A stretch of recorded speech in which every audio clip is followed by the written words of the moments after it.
Hi, this is John from BookBaby here with a video to help you understand our hardcover templates and why there is extra bleed on them.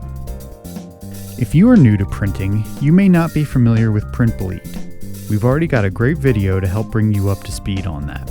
Even if you are very familiar with print bleed, you may be wondering why there is so much bleed included on our hardcover templates. Typically, 1/8 of an inch is a sufficient amount for standard trimming. But creating a case for a hardcover book uses 5/8 of an inch. The reason for that extra ½ inch is because the case you are creating is a 3-dimensional piece. Your front cover wraps around a thick board, so your artwork has to go from the front cover, around the side, and onto the inside far enough to go under your book block. Let's take a look at the artwork with the template layers on so we can get a better understanding of how this will translate into the physical piece. The area defined as the trim box is not where the cut takes place on this piece. Instead, it is where the outside part of your cover ends and starts to wrap around onto the inside. From a design perspective, you should use this like a normal trim line.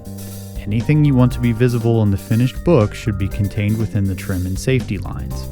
The area roughly 1/8 of an inch outside the trim line will be visible as it wraps around the board, and the next 1/4 of an inch or so will ensure that your artwork extends all the way under the book block.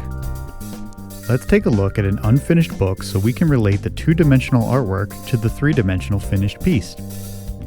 You can see here that I have pulled back one side so that we can get a better look at how this wraps around.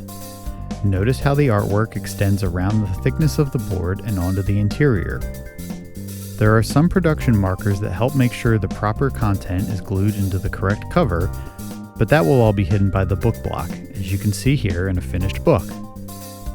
We hope this helps with any questions you may have had about the hardcover template. If you're still not sure, please reach out, and we can guide you to our design or cover templating services to help you get your book looking its best.